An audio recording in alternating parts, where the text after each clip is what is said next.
Weekend movie suggestion కోసం వెతుకుతున్నారా? అయితే here is my non spoiler review of the movie return of the dragon, directed by Ashwath Marimuthu, starring Pradeep Ranganathan, Anupama Parameswar, KS Ravikumar and Gautham Menon. Movie విషయానికి వస్తే movie బాగుంది, అంటే చాలా బాగుందన్నమాట. మోస్ట్లీ దీనికి సాఫ్ట్వేర్ ఎంప్లాయీస్ కానీ ఇంకా స్టూడెంట్స్ కానీ బాగా కనెక్ట్ అవుతారు.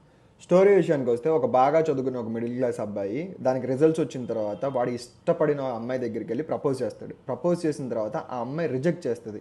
ఎందుకు రిజెక్ట్ చేస్తుంది అని అంటే ఆ అమ్మాయి బ్యాడ్ బాయ్స్ని ఇష్టపడుతుంది అనమాట. సో వీడు అది రీజన్గా తీసుకొని ఒక బ్యాడ్ బాయ్ లాగా మారి అయినా కానీ వాడు లైఫ్లో సక్సెస్ఫుల్ అవుతాడు.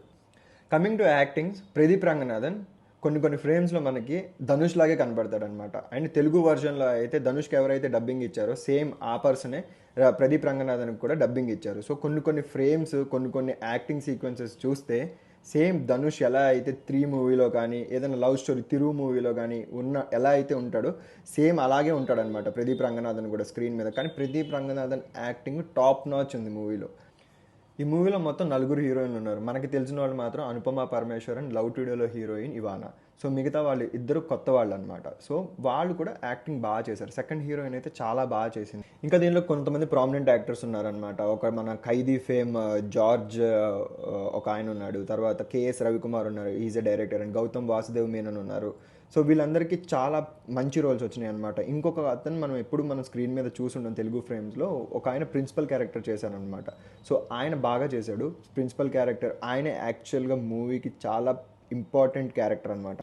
సో మూవీ చూస్తున్న టైంలో అయితే నాకు ఫస్ట్ హాఫ్ చాలా బాగా అనిపించింది. కానీ ఫస్ట్ హాఫ్లో మొత్తం ఒక హీరోకి పాజిటివ్గా జరుగుతున్నట్లు కనబడుతుంది అనమాట. మొత్తం ఫస్ట్ హాఫ్ మొత్తం హీరోకి వాడు ఎలా కావాలనుకుంటే అలా జరుగుతూ ఉంటుంది. వాడి లైఫ్ చాలా స్మూత్గా జరుగుతుంది. కానీ సెకండ్ హాఫ్ నుంచి వాడు ప్రాబ్లమ్స్ ఫేస్ చేస్తాడనమాట. సో ప్రదీప్ రంగనాథన్ ఫేస్ చేసే ప్రాబ్లమ్స్ కొంతమందికి రియల్ లైఫ్లో కూడా చాలామంది సింక్ అవుతారు దాన్ని.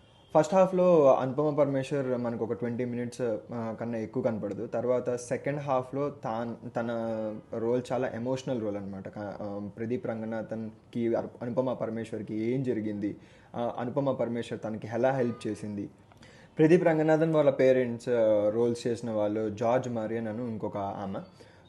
సో జార్జ్ మరియన్ క్యారెక్టర్ చాలా చాలా చాలా ఇన్నోసెంట్ క్యారెక్టర్ అనమాట మూవీలో. సో నేనైతే సెకండ్ హాఫ్లో ఆయన లేపేసి ఎమోషనల్ డ్రామా ఉంటుంది. సో మనం డాన్ మూవీ అలా ఉంటుందేమో అని చెప్పి నేను అనుకున్నాను. మీకు కనుక ఈ రివ్యూ నచ్చినట్లయితే లైక్ చేయండి, షేర్ చేయండి, సబ్స్క్రైబ్ చేయండి. సో ఫ్యూచర్లో కూడా నేను ఏదన్నా కానీ మంచి మూవీస్ చూసినప్పుడు మీకు సజెషన్స్ ఇవ్వడానికి నేను మూవీ రివ్యూ చేస్తాను. Thank you. Please subscribe and do follow.